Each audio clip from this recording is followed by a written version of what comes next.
David Chen, ang lalaking walang katulad. Talata 446. Nang makita ito, si Gao Baisheng sa ilalim ng entablado ay biglang naging pangit, ang kanyang mga kamao ay nakakuyom, at siya ay tila medyo kinakabahan. Ginoo Shen! Mahinang sigaw ni Gao Baisheng kay David mula sa likuran. Gusto niyang lumapit si David upang iligtas si Wuxi sa isang kritikal na sandali. Pagkatapos ng lahat, si David ay nasa tamang edad, at siya mismo ay hindi karapat-dapat na maluklok sa kapangyarihan. Hindi nagsalita si David, bahagyang tumango lang, kahit hindi magsalita si Gao Baisheng, hindi makikita ni David ang aksidente ni Wuxi. Nang makitang sumang-ayon si David, gumaan ang loob ni Gao Baisheng. Sa lakas ni David, kahit dalawang kalbong lalaki ay walang laban. Sa entablado sa oras na ito, umatras si Wuxi sa gilid ng singsing, ang kanyang mga braso ay namamanhid at walang intuition, likas lamang niyang maaalis ang kalbo na pag-atake. Anak, umalis ka dito. Itinaas ng kalbong ulo ang sulok ng kanyang bibig, at pagkatapos ay sinuntok niya ang dibdib ni Wuxi. Kung tamaan ang suntok na ito, tiyak na mahuhulog si Wuxi mula sa ring, at malubha siyang masasaktan kapag hindi siya mamamatay. Nang makita ng lahat sa audience ang eksenang ito, solemn na ang kanilang mga mukha. Ang Wuxi na ito ay itinuturing din na pinuno ng nakababatang henerasyon ng mga mandirigma, at malaki ang pag-asa niyang mapanalunan ang kampyonato. Pilitin. Nang makitang tatama na ang kalbong ulo sa dibdib ni Wuxi, walang pagpipilian si Wuxi kundi iwasan ito. Sa sandaling ito, isang figure ang agad na dumating sa entablado, at pagkatapos ay hinawakan ang palso ng kalbong ulo. Ang mabangis na suntok ng kalbong ulo ay madaling nasalo sa ganitong paraan. Nagulat ang kalbong ulo, at tinitigan niya ng maigi, saka lang niya napagtanto na ang humawak sa sarili niya ay ang binatang nakaupo sa harap ni Bahiquan. Ano? Gusto mo bang lumaban ng 2-on-1 kay Bahiquan? Galit na umungal ang kalbong ulo. Binitawan ni David ang kanyang kalbo na ulo at sinabing may malamig na ngiti, natalo si Wuxi, inamin niya ang pagkatalo, lalabanan kita sa laban na ito. Salamat, Mr. Chen sa pagligtas ng iyong buhay.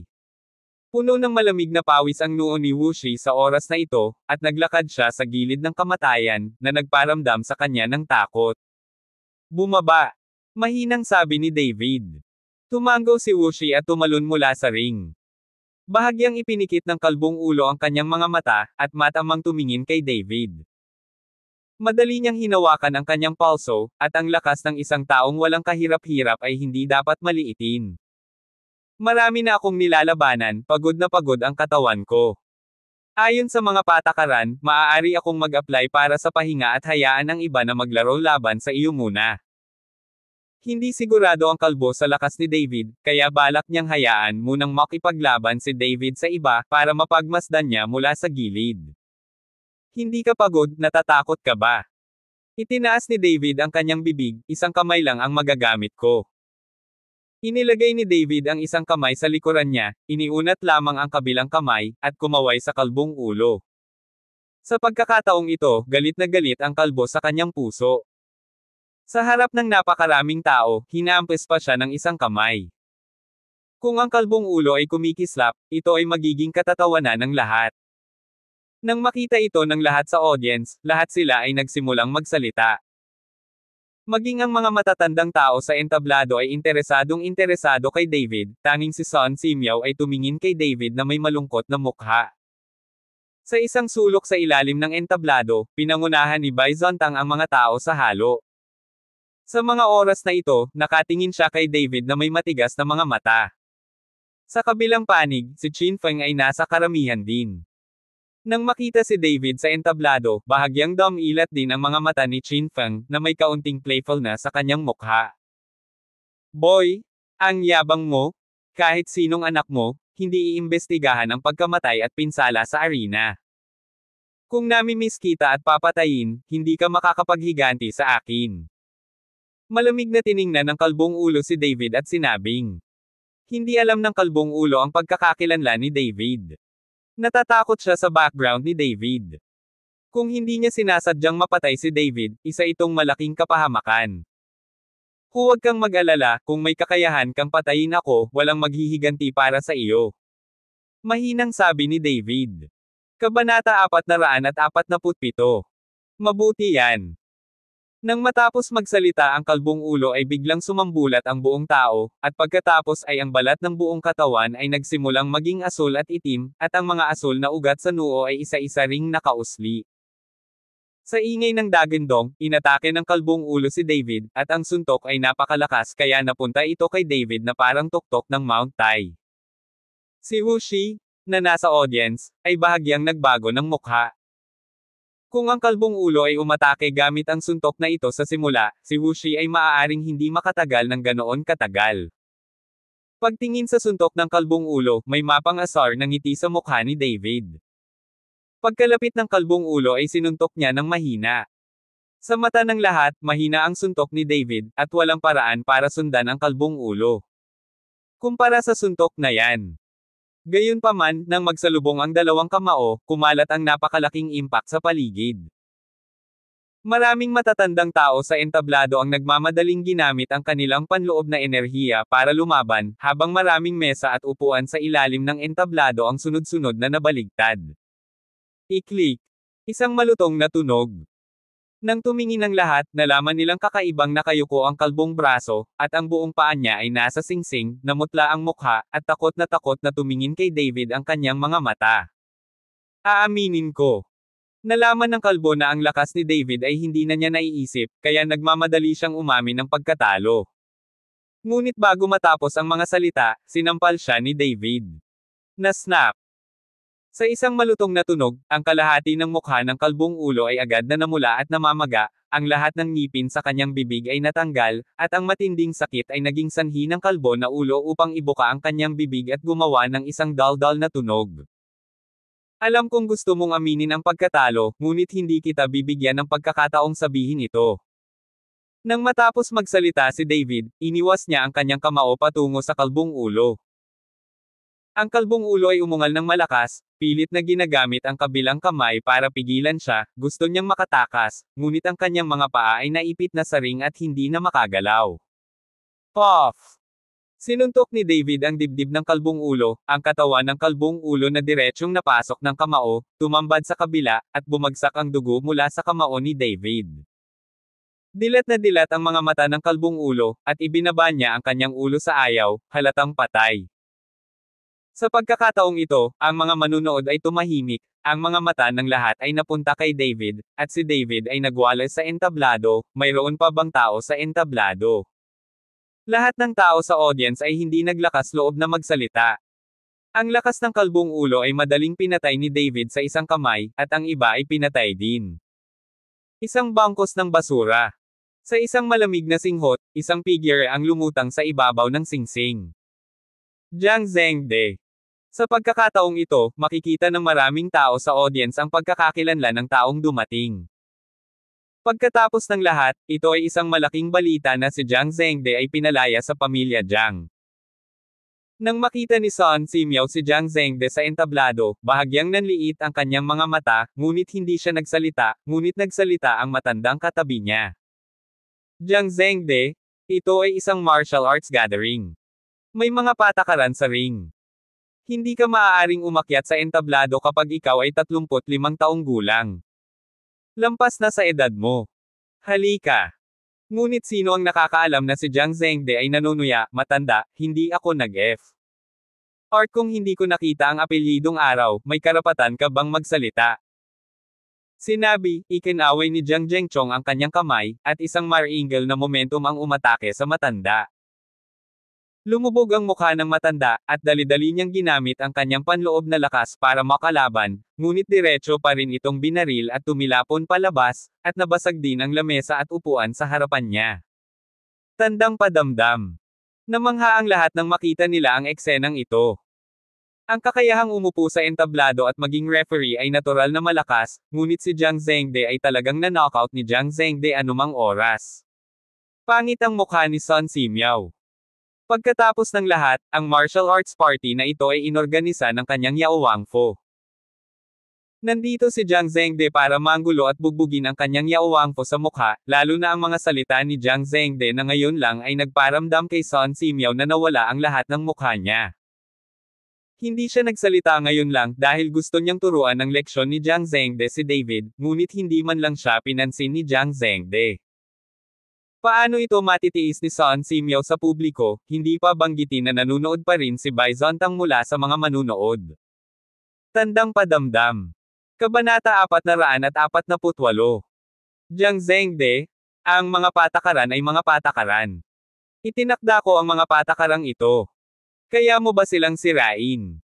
Sinabi ni Sun Simyaw, ang kanyang katawan ay lumutang pababa sa tapat ng Jiang Zhengde. Nang makita ito, bahagyang binawi ni David ang kanyang katawan upang bigyan ng puwang ang dalawa. Alam niyang naghihiganti si Jiang Zhengde para sa kanyang sarili, ngunit ngayong maglalaban na ang dalawa, maaari na ring tamasahin ni David ang mga benepisyo ng isang mangingisda. Bullshit rules, huwag mong isipin na sa suporta ng pamilya Bai sa likod ng Yao Wangfo, masisigawan mo ako. Maniwala ka man o hindi, kaya kitang sampelan hanggang mamatay. Sabi ni Jiang Zhengde na may itsura. Si Sun Simyaw ay talagang mas mababa kaysa kay Jiang Zhengde sa lakas. Siya ay sanay lamang sa medisina at nakakagawa ng alchemy. Ang kanyang tunay na lakas ay isang master ng panloob na lakas. Ang mukha ni Sun Simyaw ay naging pula at puti gaya ng sinabi sa kanya, at pinandilatan si Jiang Zhengde na may mga nagngangalit na ngipin. Jiang Zhengde, maaari mo bang i-bully ang mga tao ng aking pamilya Bai? Nang bumagsak ang boses, tumalon si Bai Zontang mula sa karamihan at dahan-daang lumapag sa entablado. Sa likod ni Bai Zontang, mayroong ilang mga katulong, bawat isa ay may malakas na aura, na lahat ay nasa antas ng isang master ng panloob na lakas. Nang makita ni Jiang Zhengde si Bai Zontang sa entablado, bahagyang nagbago ang kanyang mukha, at pagkatapos ay ibinuko niya ang kanyang bibig at sinabi, Bai Gongzi, itong si David ang pumatay sa aking ama at kapatid, kailangan kong ipaghiganti ang paghihiganti ngayon, kailangan ko siyang patayin. Sa sandaling bumaba ang boses ni Jiang Zhengde, nagkaroon ng kaguluhan sa mga manunood. Bagamat alam ng maraming tao na pinatay si Jiang Zhengchong, walang nakakaalam kung sino ang napatay maliban sa mga naruroon sa araw na iyon. Ngayon nang sabihin ito ni Jiang Zhengde, alam ng lahat na si David, nakakapatay lang ng kalbong ulo sa isang suntok, ay siya pala ang pumatay kay Jiang Zhengchong. No wonder nagkaroon siya ng lakas ng loob na sundan ng isang kamay ang kalbong ulo. Wala akong pakialam kung maghiganti ka, pero ito ang martial arts party na ginanap ng aking Yao Wangfo. Ito ang arena ng Yao Wangfo, kaya kung gusto mong kumilos, kailangan kong kontrolin ito. Malamig na sabi ni Bai Zontang. Bai Zontang, ngayon ay si Jiang Zhengde ang aking bisita ng pamilya Qin, hindi mo ba ako bibigyan ng anumang mukha? Sa sandaling bumagsak ang boses, humakbang din si Qin Feng sa ring mula sa karamihan, at sa likod ni Qin Feng, sinundan din ang ilang tagapaglingkod ng lakas ng Master of Internal Strength. Nang makita ang mga taong ito na biglang sumulpot, ang mga nakababatang henerasyon ng mga mandirigma sa madla ay nahihiya, lalo na si Wu Shi, ang kanyang mga kamao, ang kanyang mga mata ay puno ng takot. Palagi niyang iniisip na ang kanyang lakas ay maituturing na pinakamahusay sa mga nakababatang henerasyon, ngunit ngayon sina Bai Zontang at Qin Feng, na parehong mas malakas kaysa sa kanya, ay nalampasan pa ang kanyang ama na si Wu Liuyi. Ngayon ay naunawaan na ni Wu Shi na isa siyang tolaka sa ilalim ng balon. Tila mas malakas ang labas ng mundo kaysa sa inaakala niya. Ang hitsura ni Bai Zontang at Qin Feng ay talagang tumama sa mga nakababatang henerasyon ng mga mandirigma sa Jiangnan at Jiangbei.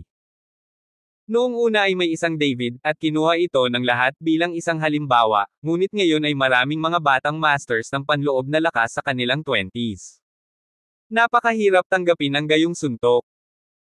Sa ring, nakatingin kay Qin Feng na lumitaw, hindi siya direktang sinagot ni Bai Zontang, ngunit lumingon kay David, nakikita mo ang sitwasyon ngayon, kung papayag ka sa aking kahilingan, matutulungan kitang ayusin ito, kung hindi, alam mo. Ang kahihinatnan.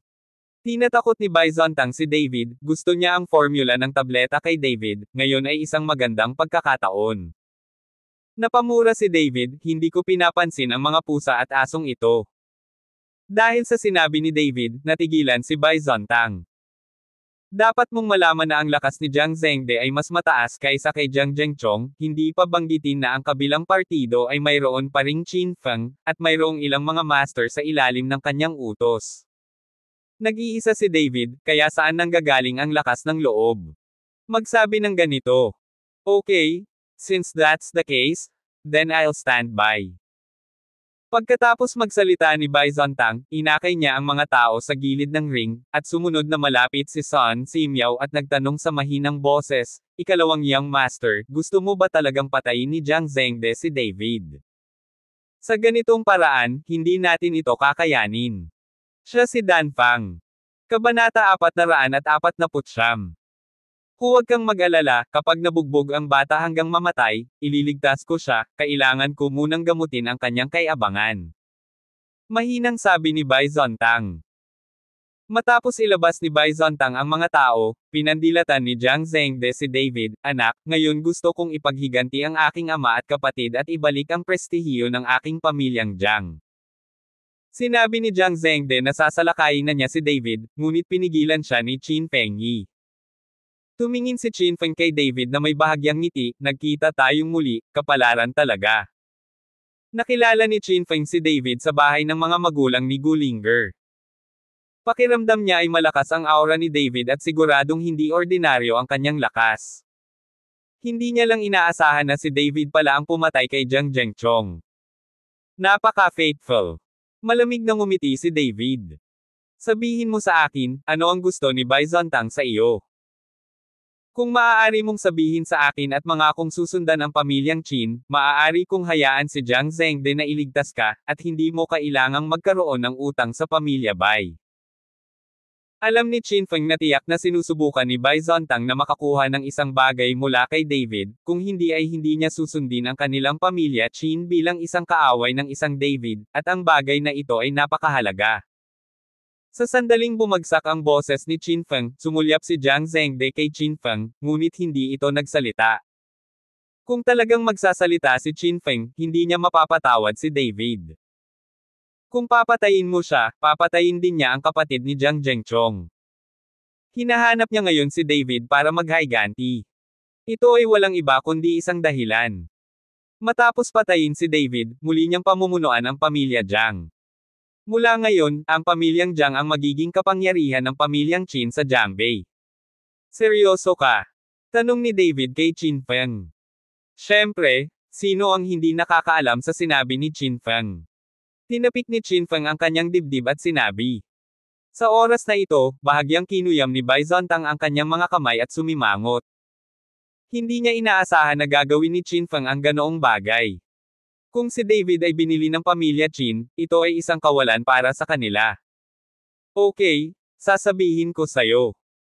Mapaglarong ngumiti si David, kung gayon ay gusto ni Bai Zontang na kilalanin ako bilang isang ninong, ngunit hindi ko gusto ang isang malaking godson, kaya hindi ako pumayag, ngunit patuloy niya akong itinulak ng husto. "Kung gusto mo rin akong kilalanin bilang iyong ninong, maaari kong isaalang-alang ito." Pagkatapos magsalita ni David, biglang nagtawanan ang mga tao sa audience, at ang mukha ni Bai Zontang ay agad na namula. At naging malamig ang mukha ni Qin Feng, "Niloloko mo ba ako? Anong problema mo? Yung tipong katulad mo na nakikipaglaro lang sa mga babae, ni hindi ako minamaliit bilang ninong." Nangiinis si David. Malinaw, ang sinabi niya ay tumutukoy sa hiwalayan nina Qin Feng at Gulinger. "Gusto mong mamatay?" Kinagat ni Qin Feng ang kanyang mga ngipin at sinabi kay Jiang Zhengde, "Patayin siya para sa akin, at punatin siya." Nakuha ni Jiang Zhengde ang utos ni Qin Feng, at agad na bumuga ang kanyang hininga, na direktang bumabalot kay David. "Anak, ngayon ay dudurog ko ang bangkay mo sa 10,000 piraso." Si Jiang Zhengde ay parang uhaw sa dugo na hayop, nakatitig kay David. Kahit tumatakbong aso ay nangangahas na tumahol. Hindi mo ba narinig na ang asong nangangagat ay hindi tumatahol? Malamig na ngumuso si David, ang kanyang katawan ay naglalabas din ng matinding takot. Nagsalpukan ng dalawang hininga, na lumikha ng isang uno sa isang iglap. "Lumayo ka!" Nang makita ito, agad na tumalon si Qin Feng sa gilid ng ring kasama ang kanyang mga tauhan. Tumayo sina David at Jiang Zhengde, ngunit ang dalawa ay nasa gitna, ang hangin ay lumalakas at lumalakas. Hindi nagtagal, nagkaroon ng pawis si Jiang Zhengde sa kanyang noo, ngunit tumayo si David na may magaang ekspresyon sa kanyang mukha, na parang wala siyang lakas. Iyon lang ba ang kaya mong gawin? Nakita ni David ang paglala ng mukha ni Jiang Zhengde, at minisyon, sa antas mo, natatakot ako na hindi ka kwalipikadong maging aso. Anak, kailangan kitang patayin. Galit na si Jiang Zhengde. Sa harap ng lahat, paulit-ulit na nagsalita si David ng masasamang salita. Hindi na niya kinaya. Kabanata 450. Pagkatapos ng galit na sigaw, itinaas ni Jiang Zhengde ang kanyang kamay at naglakad patungo kay David. Binalot ng malaking anino ng kamao si David, na parang bundok na bumababa. Sa ilalim ng suntok na ito, nagsimulang manginig ang singsing, at nagsimulang pumutok ang matitigas na slate sa singsing. Maging ang mga nasa gilid ng singsing ay nakaramdam ng pressure. David. Nang makita ito ni Gulinger at Sonya, napasigaw silang lahat at gustong magmadali. Walang gumagalaw sa inyo.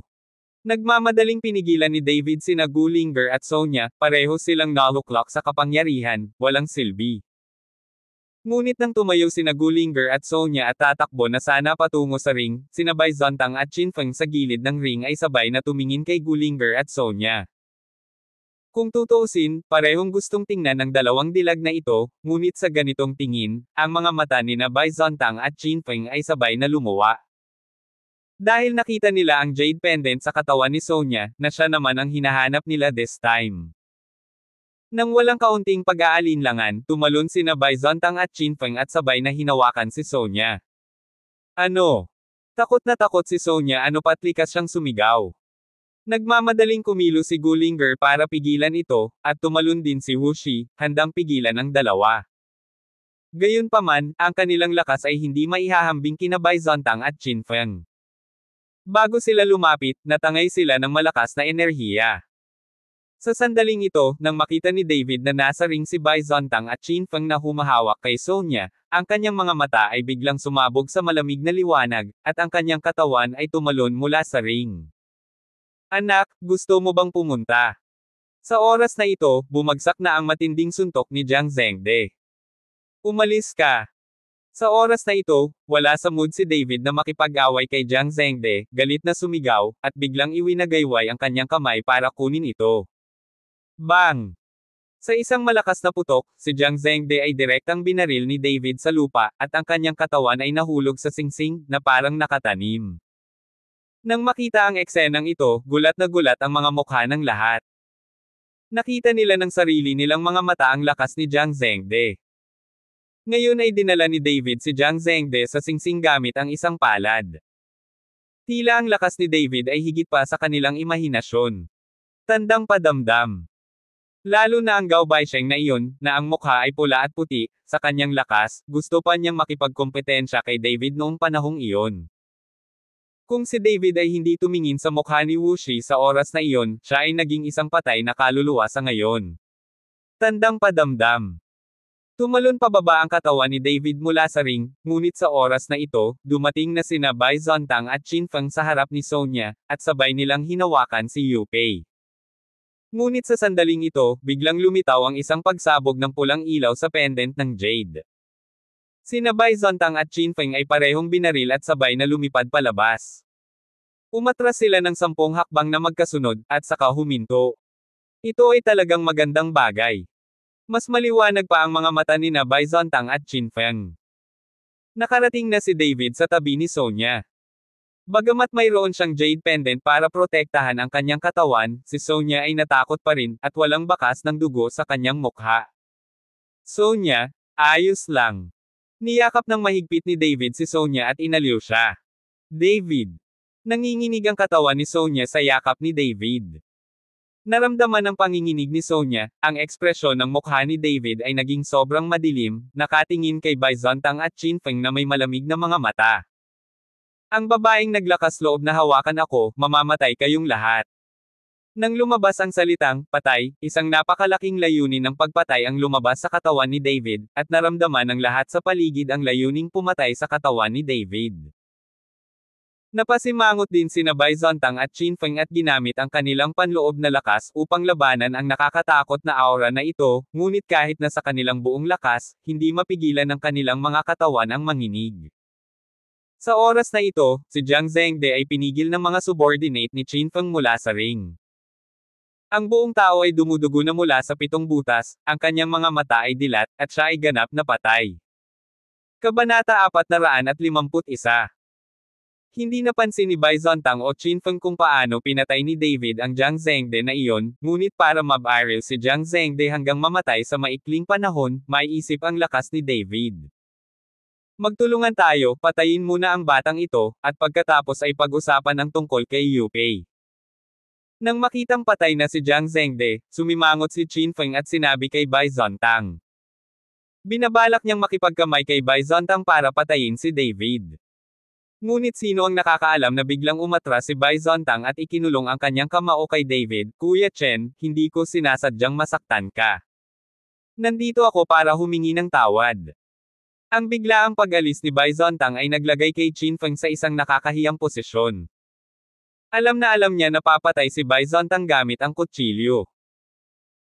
Kung kaya niyang patayin si David, tiyak na aagawin ni Bai Zontang ang Jade Pendant mula sa kanya, ngunit kung sila ay papatayin ni David, si David ay pagod na pagod at malubhang masasaktan, at si Bai Zontang ay magpapabaril pa rin. Duwag ka. Tumingin si Qin Feng kay Bai Zontang, kinagat ang kanyang mga ngipin at pinagalitan, at pagkatapos ay sinabi sa kanyang nasasakupan, sabay na tayo, patayin muna ang batang ito, kukuha tayo ng Jade Pendant. Bantayan mo yang babaeng yan, huwag mong hayaang tumakas. Galit na umungal si Qin Feng, at direktang humantong sa isang tao kay David, na iwan si Bai Zontang mag-isa. Linger, tingnan mo si Sonya. Ibinigay ni David si Sonya kay Gulinger para suportahan. Sa oras na ito, nang makita ng Ada na pinakawalan ni David si Sonya, nanlamig ang kanyang mga mata, at naglakad siya patungo kay Sonya mula sa isang tabi. Kamatayan sa korte. Nanlamig ang mukha ni David, at sinampal niya ng palad ang Ada na iyon. Si David, na nasa yugto na ng pagbuo ng pundasyon, ay walang pakialam sa sinumang Neijing Master. Nang makita ito, hindi nakipag-away si Ada kay David, gusto niyang dumulas pabalik sa isang bahagi ng kanyang katawan. Nag-iisa si David, at marami sila. Hanggat hindi pinapansin ni David, maaari nilang kunin si Sonya. Pero sa pag-atres pa lang ng katawan ni Ada, bigla siyang nakaramdam ng bulaklak sa harapan niya, at saka nawala si David. Sumilay ang gulat sa mga mata ni Ada, at mas mabilis siyang umatras, ngunit may nataman siya ng malakas. Nang lingunin ni Ada, napatulala siya. Napagtanto niyang nabunggo niya si David. Hindi ko alam kung kailan, dumating talaga si David sa likod niya. Bang! Hinampis ni David ng palad ang ulo ni Ada at pinagdurog-durog ang ulo nito. Matapos patayin ang Ada na iyon, hindi tumigil ang anyo ni David, at agad na nakilala si Qin Feng at ang kanyang mga tauhan. Ang figure ni David ay parang ipoypo, na patuloy na umiikot sa pagitan ni Qin Feng at ng kanyang mga tauhan, at may mga hiyawan paminsan-minsan. Nang huminto ang figure ni David, ang mga lalaking dinala ni Qin Feng ay nakahandusay na sa lupa, lahat sila ay mukhang nasasaktan at nagpupumiglas ng husto, ngunit hindi sila nabuhay ng matagal. Nakakamatay na tahimik ang eksena, at walang nang ahas na magsalita. Silang lahat ay mga Panginoon ng mga Panginoon, at sila ay mamamatay ng ganito. Tumakbo. Nang makita ito, tumalikod si Qin Feng at tatakbo na sana. Ang lakas ni David ay mas malakas kaysa sa inaakala niya. Ngunit tumalikod lang si Qin Feng, umindayog ang katawan ni David, hinabol niya ito, sinipa ang likod ni Qin Feng, at pagkatapos ay tinapakan ang ulo ni Qin Feng. David, ikaw? Hindi mo ako mapapatay. Ako ay mula sa pamilya Qin. Kung papatayin mo ako, hindi ka pa kakawala ng pamilya Qin kahit nahabulin nila ang dulo ng mundo. Na may gulat na kumikislap sa mga mata ni Qin Feng, pinagbantaan niya si David. Labis kong kinasusuklaman ang mga taong nananakot sa akin. Malamig na sabi ni David, medyo tumaas ang lakas ng paa niya. Natarante si Qin Feng at nagmamadaling sumigaw sa mga tao, ako ang young master ng pamilya Qin sa Jingjing. Kung sino man sa inyo ang makapagliligtas sa akin, tiyak na magpapasalamat ang pamilya ko sa Qin. Alam ng lahat na kung susundin mo ang pamilya Chin sa kabisera, tiyak na aakyat ka sa tuktok, ngunit sa lakas ni David, sino ang maglalakas loob na iligtas siya? Kabanata 452. Nang makitang walang nagsasalita, lalo pang natakot si Qin Feng, Bizontang, iligtas mo ako, kung ililigtas mo ako, masusunod ng pamilya Qin ko ang pagpapadala ng iyong pamilyang Bai. Sinusundan ni Qin Feng si Bizontang para humingi ng tulong. Sa oras na ito, ang ulo ni Qin Feng ay nahulog na sa lupa sa kalahati. Si David ay nagsisikap ng husto na ang ulo ni Qin Feng ay mabali. Nagbago ang ekspresyon ni Bizontang, ngunit hindi siya kumikibo o nagsalita. Kung walang magliligtas sa iyo, ipapadala kita sa iyong daan. Malamig na sabi ni David. Hindi. Sigaw ni Qin Feng, bigla niyang naisip si Gulinger, kaya malakas niyang sinabi, Linger, iligtas mo ako, alang-alang sa ating pagmamahalan, iligtas mo ako. Ang buhay ko, nagustuhan kita noon, ngunit pinilit ako ng aking pamilya na makipaghiwalay sa iyo, at pagkatapos ay nakipagtipan kay Bai Manli ng pamilya Bai, mangyaring iligtas ako. Si Gulinger ay tumingin kay Qin Feng ng ganoon, ang kanyang katawan ay nanginginig ng bahagya, ang kanyang mga mata ay puno ng luha, mahal niya talaga siya, sa oras na iyon ay akala ni Gulinger na natagpuan niya ang tunay na pag-ibig, natagpuan niya si Prince Charming, ngunit sino ang nakakaalam na siya ay nagdusa ang pinakamasamang pinsala. Narinig ni David na naglakas loob si Qin Feng na banggitin ang bagay na ito. Siya ay orihinal na nagalit para kay Gulinger, ngunit itong si Qin Feng ay nang ahas na sabihin na si David ay mas nagalit. Baliw ka, pumunta ka sa H3le. Galit na sigaw ni David, at itinaas niya ang kanyang paa para tapakan ito. Sandali. Biglang sumigaw si Gulinger. Nagtataka namang tumingin si David kay Gulinger. Lumapit si Gulinger, sumulyap kay Qin Feng na walang magawa, at pagkatapos ay sinabi kay David, maaari mo bang iligtas ang kanyang buhay? Linger, sinaktan ka ba ng scumbag na ito? Hindi maintindihan ni David kung bakit nakiusap pa rin si Gulinger para kay Qin Feng. Ilaan ang kanyang buhay, pagkatapos ng lahat, minahal ko siya, ito ay isang uri ng kaginhawaan na ibinigay ko sa aking sarili, iniligtas ko ang kanyang buhay, at hindi na ito magkakaugnay muli. Tumulo ang luha sa mga mata ni Gulinger, at makikita kung gaano kamahal ni Gulinger si Qin Feng. Binawi ni David ang kanyang paa, bumantong hininga ng walang magawa, at pagkatapos ay sinabi kay Qin Feng, umalis ka, at sa susunod, walang mamamagitan para sa iyo muli. Nagpakawala ng mahabang hininga si Qin Feng, pagkatapos ay tumayo at tumakbo palayo ng hindi lumilingon, hindi man lang tumitingin kay Gulinger. Matapos tumakas si Qin Feng, tumingin si David kay Bizontang at malamig na sinabi, kung gusto mong samantalahin ang aking pagod, magagawa mo na ngayon. Nang maramdaman ang titig ni David, bahagyang nanginig ang puso ni Bizontang, at nang magbago ang kanyang mukha, nagpakita siya ng isang ngiti, Kuya Chen, nasabi ko lang na hindi pagkakaunawaan, ikaw at ako ay walang hinanakit, paano kita babarilan? Tandang padamdam. Ngumisi si David, itong jade pendant ang hinahanap mo, ayaw mo bang bawiin? At ang pill formula sa akin, ayaw mo ba? Kumunat ang noo ni Bizontang, hindi niya talaga maintindihan, paano nalaman ni David na nagmamadali siya patungo sa jade pendant na ito. Hindi kaya si David ang nagligtas kay Yin Suso isang gabi. Sa pag-iisip nito, agad na naunawaan ni Bizontang na sa kakayahan ni David, talagang mailigtas niya si Yin Suso mula sa kanilang mga mata ng walang ingay. Dahil nasa kamay ni Kuya Chen ang bagay, natural na kay Kuya Chen, bakit ko ito gugustuhin, at ang recipe ng tableta na iyon, ayaw kumilos ni Kuya Chen, kaya pagsisihan ko lang, hindi ako gagawa ng malakas na pagbili. At nagbebenta ng mga bagay. Nakangiti lang si Bizontang at sinabing labag sa kanyang kalooban. Tumingin si David kay Bizontang at sinabing may masamang tingin, hindi ka gumagawa ng mga bagay tulad ng pamimili o pagbebenta sa pamamagitan ng puwersa, ngunit gagawin ko. Tandaan ang sinabi ko, ipadala sa akin ang lahat ng mga gamot sa Yaowangpo sa kabisera ng probinsya. O sisirain ko ang Medicine King's Mansion.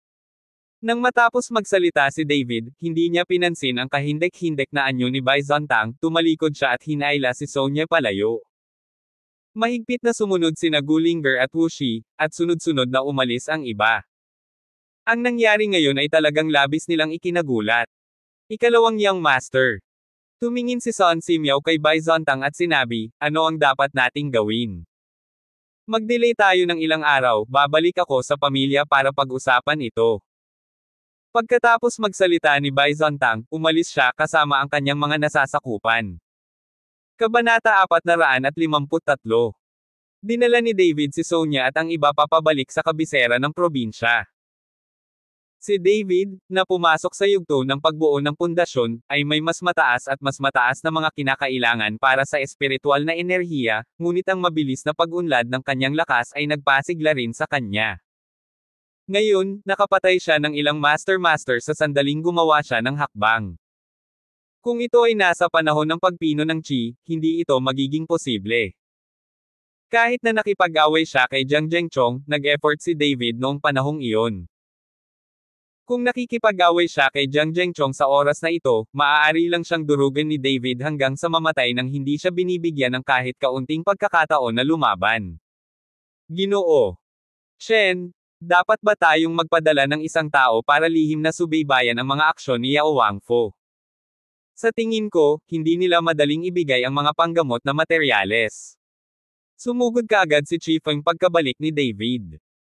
Sinundan ni Lin Chanho si Chifeng para sabihin ang nangyari sa bayan ng Tianfeng, nabigla din si Chifeng noon, tutal, hindi maarok ang lakas ni David, lumalaki sa bilis na nakikita ng hubad na mata. Hindi, sana huwag nilang iabot ang mga medicinal materials. Ang gusto ko ay hindi kasing simple ng mga panggamot na materyales, kundi ang buong Medicine King's Mansion. Malamig na ngumiti si David, na may walang katapusang katakawan sa kanyang mga mata. Kung nais niyang pagbutihin ang kanyang sariling lakas, dapat umasa si David sa isang malaking halaga ng elixir. Hanggat ang mga panggamot na materyales mula sa Yao Wangfo ay nakakatulong kay David, ang mga ito ay limitado.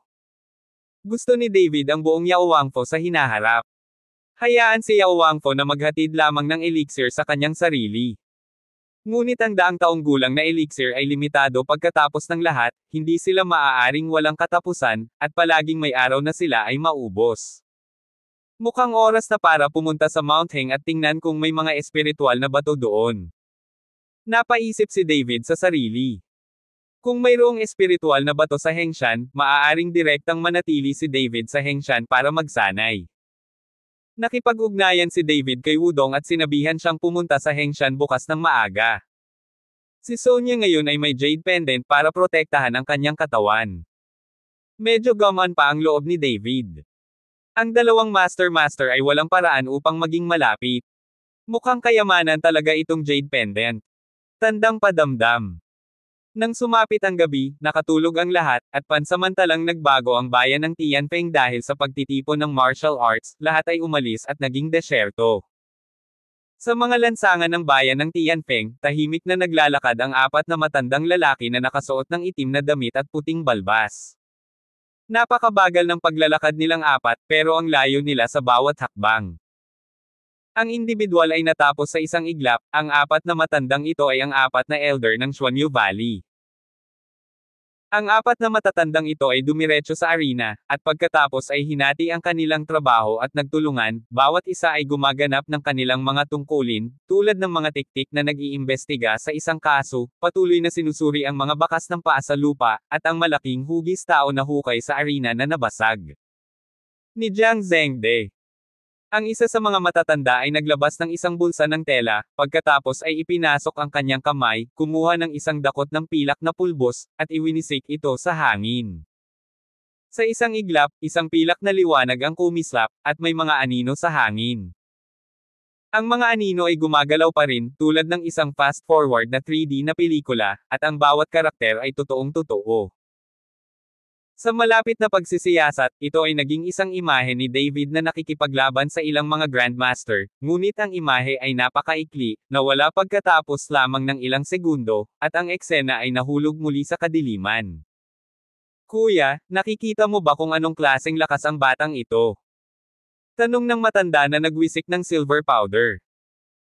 Ang unang elder ay umiling, hindi ko makita, pinatay ang mga master ng panloob na lakas na ito ng napakadali, ang batang ito ay natatakot na naabot niya ang rurok ng mga master ng panloob na lakas, o ang lakas ng mga master ng panloob na lakas, pero wala akong maramdaman kahit katiting mula dito. Ang hininga ni Master. Kuya, sa paghusga mula sa malaking hukay sa arena na ito, ang batang iyon ay malamang na umabot sa lakas ng isang mahusay na master, kung hindi, si Jiang Zhengde ay hindi namatay sa trahedya. Sabi din ng matanda na nag-iimbestiga sa ring. Kabanata 454. Pangalawa kuya, ang panganay na kapatid ang may pinakamatangos na ilong.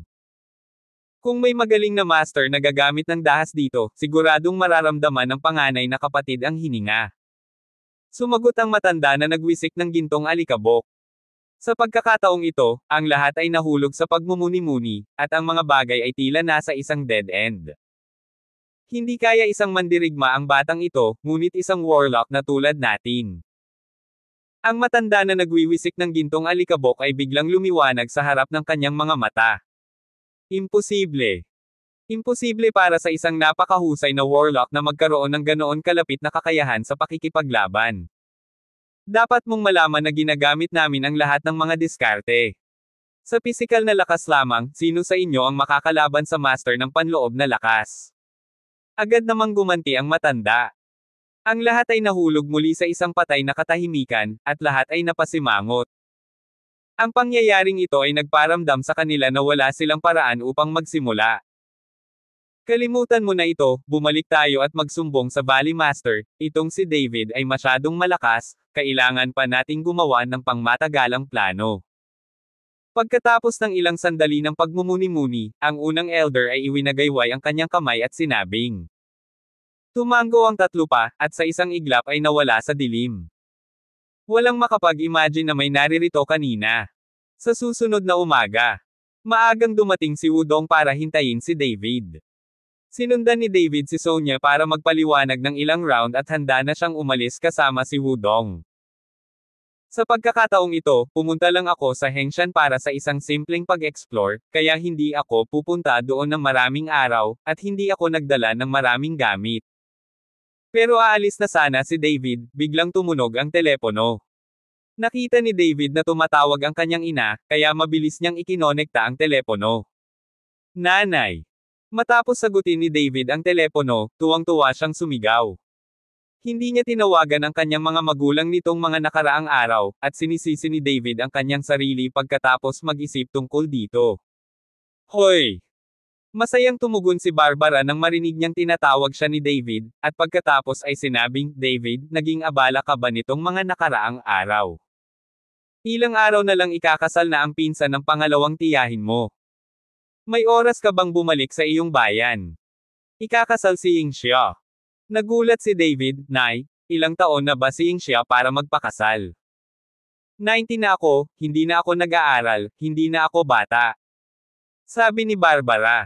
Sandaling hindi nakaimik si David. Ganito sa kabukiran. Hanggat hindi nag-aaral ang mga bata, mag-aayos sila ng kasal, lalo na ang mga babae.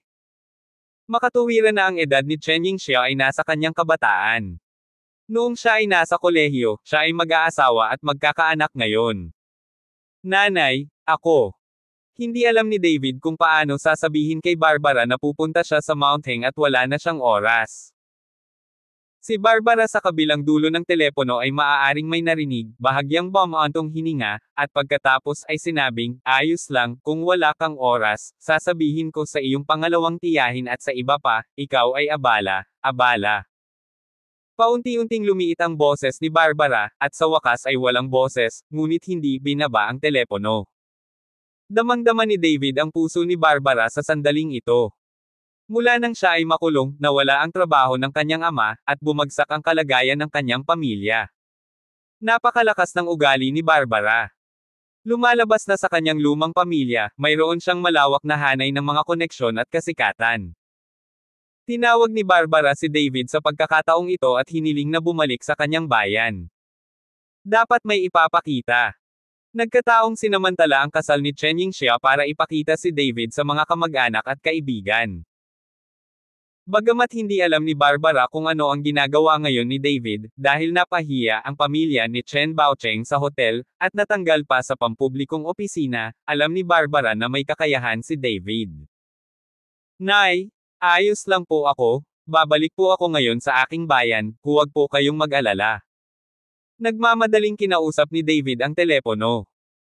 Nang marinig ang mga salita ni David, natuwa si Barbara. Okay, pag-uwi mo, gagawa ako ng sauerkraut dumplings para sa iyo, mahal mo na sila mula pa noong bata ka.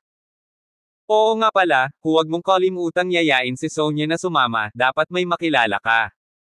Mga kamag-anak. Napangiti si David, alam niyang gusto ni Barbara na isama niya si Sonia para magpakitang gilas sa harap ng kanyang mga kamag-anak, kaya tumango siya at sinabing, no problem, I'll go tell her now. Well, hinihintay kita. Pagkatapos magsalita ni Barbara, ibinaba niya ang telepono. Kabanata 455. Meron akong gagawin. Hindi ako pupunta sa Hengshan pansamantala, ngunit kailangan mong bumili ng higit pa sa mga magaspang na bato ng Hengshan. Pagkababa ng telepono, sinabi ni David kay Wudong. Tumango si Wudong, okay, ako mismo ang pupunta sa Hengshan para hikayatin ang pagmimina ng ilang magaspang na bato. Pagkaalis ni Wudong, sinundan ni David si Sonia para muling magkwento. Makatuwiran din si Sonia. Bagaman alam niyang napakahirap ng mga kalagayan sa kanayunan, pumayag si Sonia.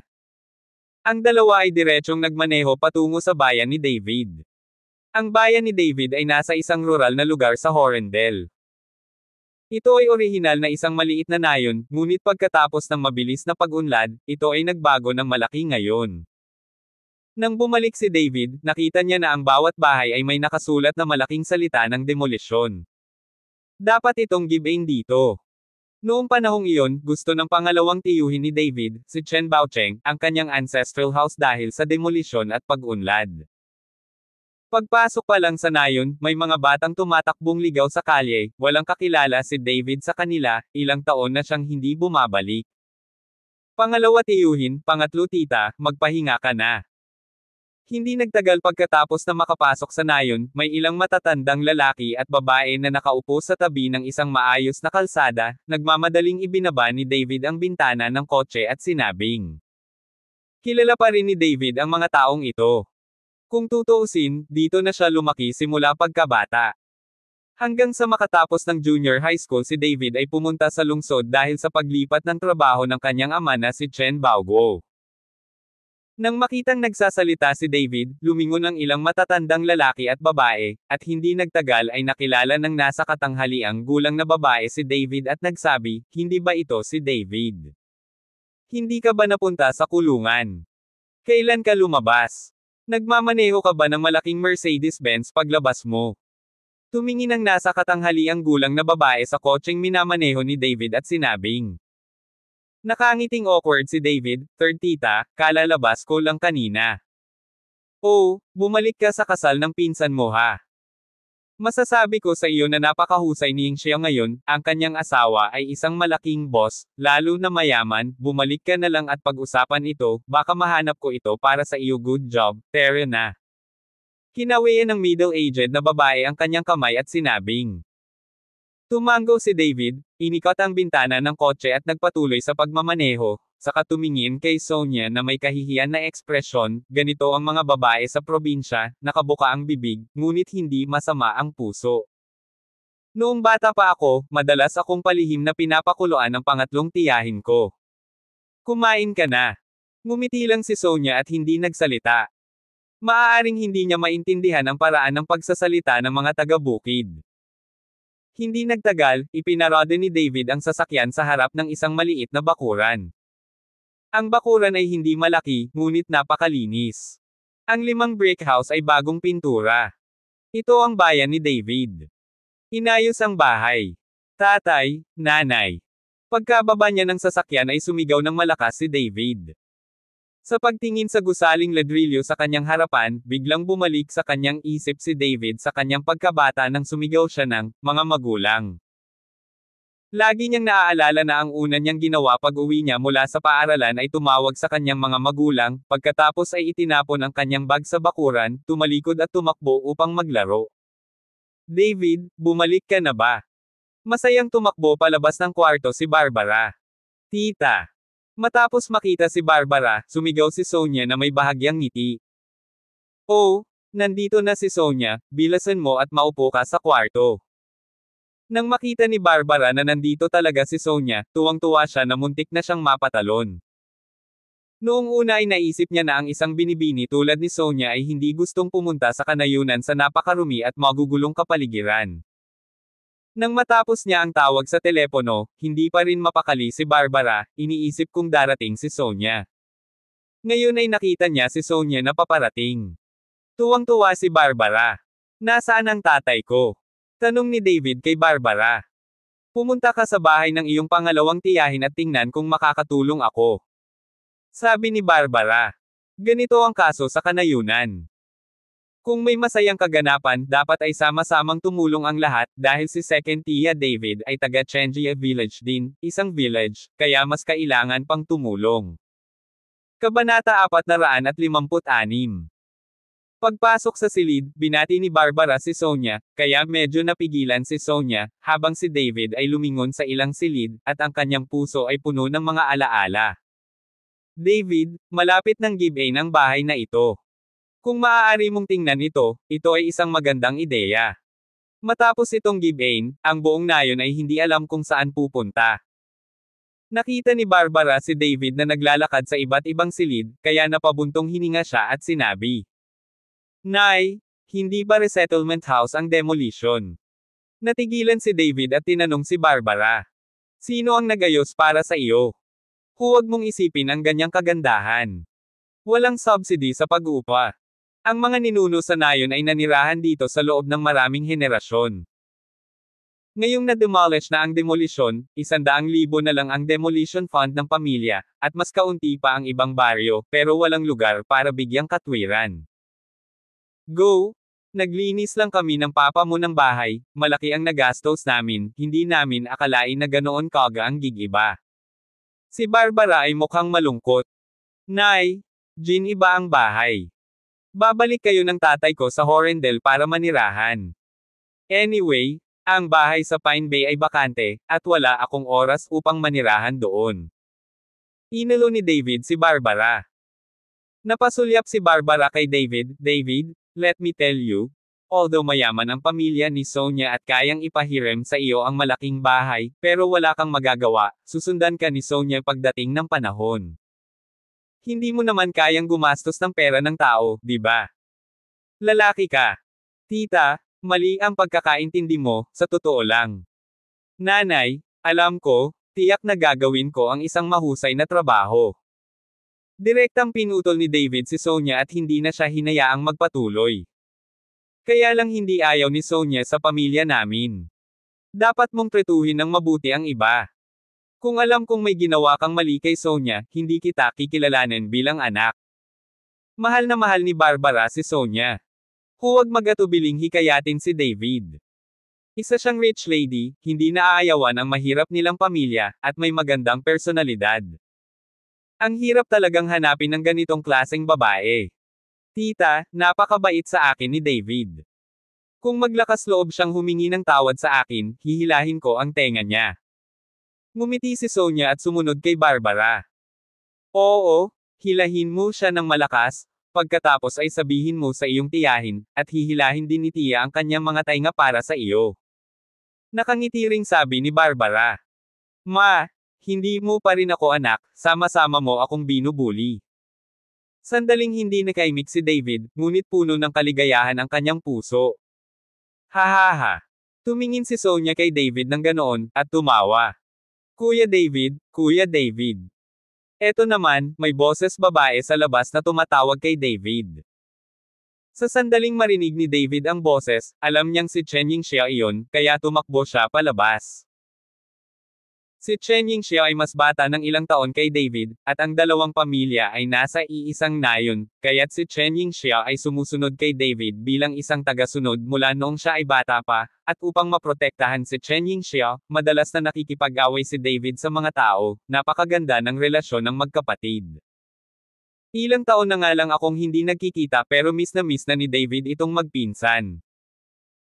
Nang tumakbo si David palabas ng silid, nakita niya ang isang matangkad na babae na mahigit 1.7 metro ang taas, nakatali ang buntot sa ulo at dalawang mababaw na dimples kapag ngumiti. Ying siya. Biglang tumawag si David. Kuya David, hindi mo ba ako kilala? Ngumiti si Chen Yingxia.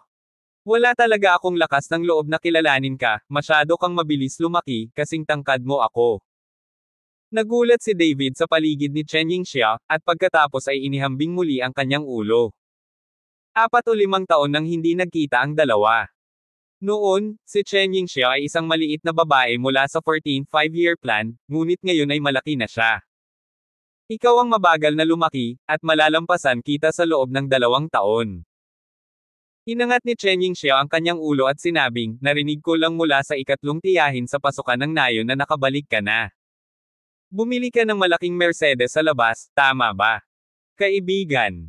Nakangiting sabi ni David. Abangan ang mga susunod pang kabanata ng David Chen. Ang lalaking walang katulad. For more updates, please subscribe to my YouTube channel and don't forget to like and share. Thanks for your support.